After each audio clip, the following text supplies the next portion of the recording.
Bonjour à tous, merci de nous suivre pour ce flash d'information. Ce samedi 18 mars, la journée mondiale du recyclage est célébrée. Une journée qui est une occasion de prise de conscience, tant individuelle que collective. Ce qu'il faut également retenir, c'est que le recyclage contribue à réduire les déchets qui éventuellement sont une menace pour l'environnement. Suivons ensemble la déclaration du gouvernement recueillie par Grace Kando. La journée mondiale du recyclage a pour but de sensibiliser les populations sur l'importance et l'intérêt de l'usage des matériaux recyclés pour une meilleure protection de l'environnement et de la préservation de la qualité du cadre de vie.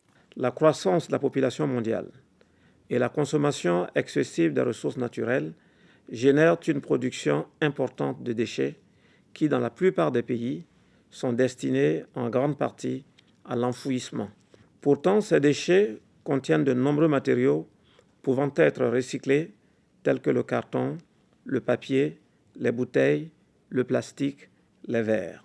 Le recyclage contribue ainsi à réduire le volume des déchets qui parviennent à l'élimination finale et tous les impacts négatifs qu'ils ont sur l'environnement.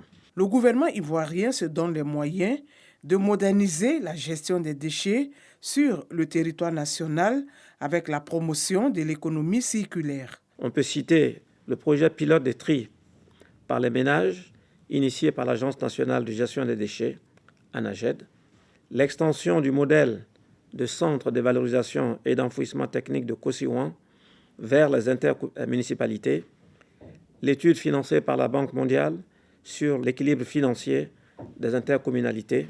Enfin, on peut citer la politique de décharge contrôlée dans les communes. Le ministre de l'Hydraulique, de l'Assainissement et de la Salubrité invite le secteur privé à prendre toute sa place dans la mise en œuvre de la nouvelle politique de gestion des déchets.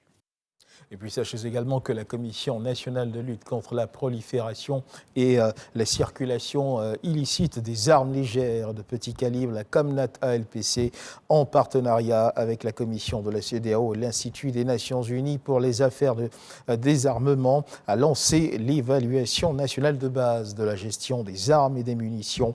À ces assises des acteurs nationaux et internationaux du domaine de la défense et de la sécurité visent à faire donc l'état des lieux afin d'améliorer la gestion des armes et des munitions dans le pays. Nous en parlerons certainement l'édition de 13h.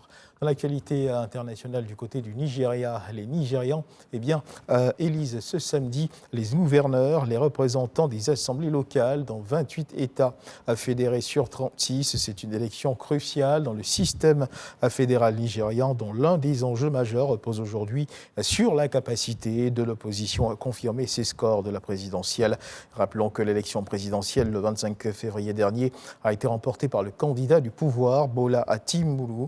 L'élection des gouverneurs sera donc un test crucial pour le président élu, une opportunité pour l'opposition, d'autant que dans le système fédéral nigérien, les politiciens locaux détiennent un pouvoir politique et symbolique très important.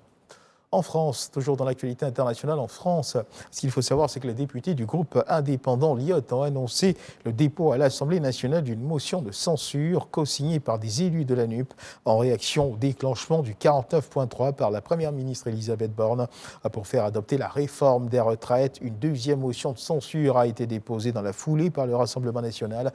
Et pendant ce temps, comme vous avez pu le voir sur les images qui ont précédé, dans la rue, des manifestations sont en cours dans de nombreuses villes de France. On termine ce tour de l'actualité avec la Chine. Ce qu'il faut savoir, c'est que selon le site américain Politico, des entreprises chinoises, dont une liée au gouvernement de Pékin, ont envoyé à des entités russes 1000 fusils d'assaut et d'autres équipements susceptibles d'être utilisés à des fins militaires, notamment des pièces de drone et des gilets pare-balles. L'information tombe alors que le président chinois Xi Jinping annonce se rendre à Moscou la semaine prochaine pour y rencontrer son homologue russe Vladimir Poutine, sa première visite officielle en Russie depuis son action contre l'Ukraine. Voilà qui marque la fin de ce flash d'information. Merci de nous avoir suivis. Je vous retrouve à 13h pour le journal.